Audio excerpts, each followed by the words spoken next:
समय चली गोटे दुर्दांत और दुरंत कालपुरुष परी पाहुंड पकाई। ସେହି ସମୟ ଯାତ୍ରାର ଆରମ୍ଭ କେଉଁଠି ପୁଣି ଶେଷ କେଉଁଠି ତାହା କାହାକୁ ଜଣା ନାହିଁ। ସେହି ସମୟଚକ୍ରର ଆବର୍ତ୍ତନରେ କେତେ ମୂଲ୍ୟବାନ ଜୀବନ ହଜିଯାଉଛନ୍ତି, କିନ୍ତୁ ସେମାନଙ୍କର ପଦଚିହ୍ନ ରହିଯାଉଛି ସମୟର ବାଲିବନ୍ତ ଉପରେ।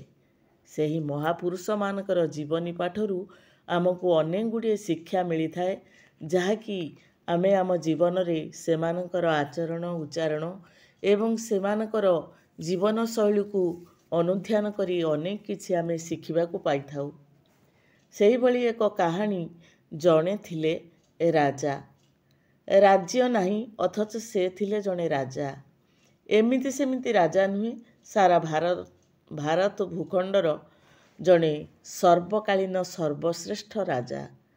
ତାଙ୍କର ପ୍ରଜା ନଥିଲେ ସେନା, ନଥିଲେ ସେନାପତି କିମ୍ବା ମନ୍ତ୍ରୀ ବା ଅମାତ୍ୟ କେହି ନଥିଲେ।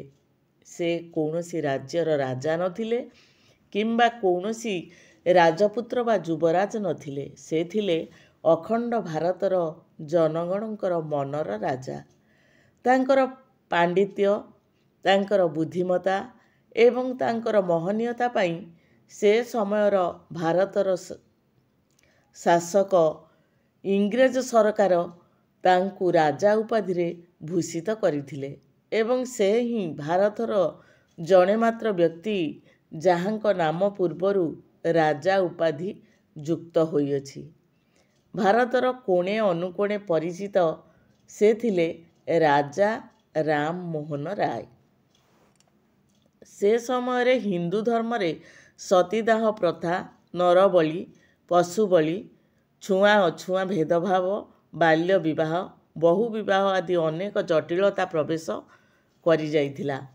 କୁସଂସ୍କାରାଚ୍ଛନ୍ନ ହିନ୍ଦୁ ଧର୍ମ ବିରୁଦ୍ଧରେ କେହି ସ୍ୱର ଉତ୍ତୋଳନ କରିବାକୁ ସାହସ କରିପାରୁନଥିଲେ। ଅନେକ କାରଣରୁ ସାରା ଭାରତରେ ଶିକ୍ଷାର ପ୍ରସାର ସେମିତି କିଛି ହୋଇପାରିନଥିଲା। ଭାରତରେ ଇଂରେଜ ଶିକ୍ଷା ପ୍ରସାରର ବ୍ୟବସ୍ଥା କରି ଅଶିକ୍ଷିତ ଭାରତୀୟମାନଙ୍କ ମନରୁ ଅନ୍ଧବିଶ୍ୱାସର ଭୂତକୁ ତଡ଼ିବା ପାଇଁ ହିନ୍ଦୁ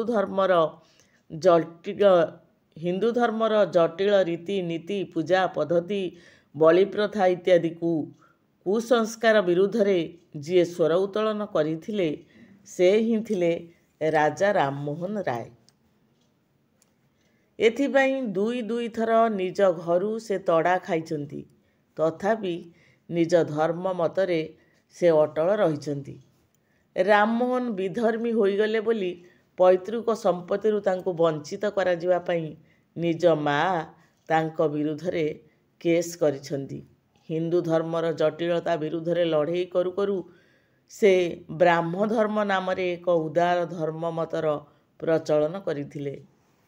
ଯେଉଁ ବ୍ରାହ୍ମ ଧର୍ମ ସେ ସମୟରେ ଧର୍ମୀୟ ଆନ୍ଦୋଳନର ଏକ ଗୁରୁତ୍ୱପୂର୍ଣ୍ଣ ଅଙ୍ଗ ହୋଇପଡ଼ିଥିଲା।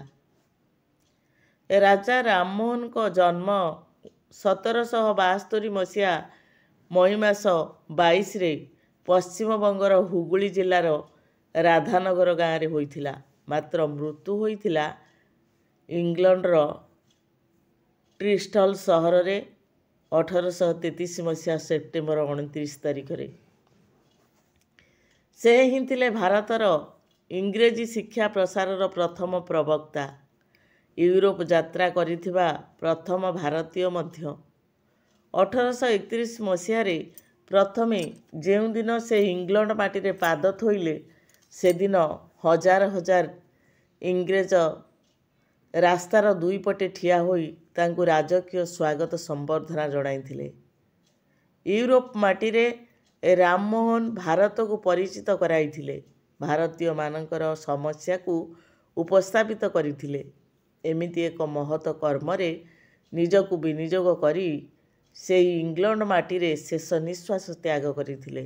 ତାଙ୍କ ଭଳି ମହତ୍ ବ୍ୟକ୍ତି ପୃଥିବୀ ଇତିହାସରେ ବିରଳ। ଇଂରେଜମାନେ ସମ୍ମାନର ସହିତ ରାଜା ରାମମୋହନଙ୍କୁ ବ୍ରିଷ୍ଟାଲର ଷ୍ଟେପଲଟନ ଗ୍ରୋଭରେ ସମାଧି ଦେଇ ସେଠାରେ ଗୋଟିଏ ସ୍ମୃତିସ୍ତମ୍ଭ ନିର୍ମାଣ କରିଥିଲେ। ଏବେ ତାଙ୍କର ସ୍ମୃତିସୌଧ ଆର୍ନୋସଭେଲ୍ ନାମକ ଏକ ରମଣୀୟ ଉଦ୍ୟାନରେ ଠିଆ ହୋଇଛି। କେତେକ ଭାରତୀୟ ତାଙ୍କର ଅସ୍ଥି ଆଣି ଏହି ସ୍ମୃତିସୌଧଟି ନିର୍ମାଣ କରିଥିଲେ। ରାଜା ରାମମୋହନ ରାୟ ପାଠାଗାର ଯୋଜନା ମାଧ୍ୟମରେ ସେ ଏବେ ସର୍ବତ୍ର ପରିଚିତ। ସତରେ ସେ ରାଜା ନଥାଇ ବି ଜଣେ ଶ୍ରେଷ୍ଠ ରାଜାର କର୍ତ୍ତବ୍ୟ କରିଯାଇଥିବାରୁ ଚିରଦିନ ପାଇଁ ଅମର ହୋଇ ରହିଛନ୍ତି। ସତୀଦାହ ପ୍ରଥା ଏବଂ ଅନ୍ୟାନ୍ୟ କୁସଂସ୍କାର ବିରୁଦ୍ଧରେ ଜୀବନବ୍ୟାପୀ ସଂଗ୍ରାମ ଚଳାଇଥିବା ଏବଂ ଆଧୁନିକ ଭାରତର ପ୍ରତିଷ୍ଠାତା ଭାବେ ସୁପରିଚିତ ରାଜା ରାମମୋହନ ରାୟ ଭାରତ ଇତିହାସର ଜଣେ ସୁପରିଚିତ ବ୍ୟକ୍ତିତ୍ୱ ହେଲେ।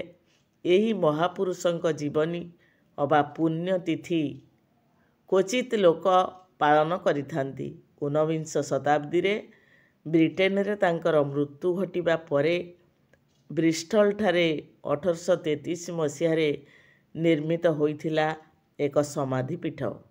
1833 ମସିହାରେ ସେଠାକାର ସରକାର ଏହି ସମାଧିପୀଠର ଯତ୍ ସାମାନ୍ୟ ମରାମତି କରିଥିଲେ। ସେହି ଦିନଠାରୁ ତାହା ପରିତ୍ୟକ୍ତ ଅବସ୍ଥାରେ ରହିଛି।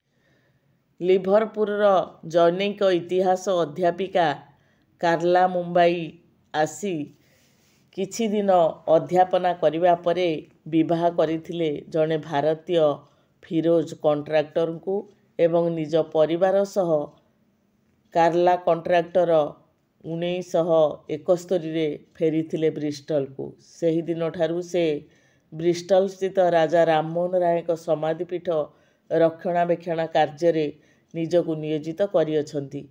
ଇତିମଧ୍ୟରେ ସେ 50,000 ପାଉଣ୍ଡ ଖର୍ଚ୍ଚ କରି ଏହାର ଜୀର୍ଣ୍ଣ ସଂସ୍କାର କାର୍ଯ୍ୟ ସାରିଛନ୍ତି। ରାମମୋହନଙ୍କ ରଚନା ଓ ଆଦର୍ଶକୁ ଲୋକଙ୍କ ନିକଟରେ ପହଞ୍ଚାଇବା ଏବେ ତାଙ୍କ ଜୀବନର ଏକମାତ୍ର ବ୍ରତ। ତାଙ୍କ ମତରେ ରାଜା ରାମମୋହନ ରାୟଙ୍କ ଭଳି ଜଣେ ସମାଜ ସଂସ୍କାରକ ସାରା ବିଶ୍ୱରେ ବିରଳ।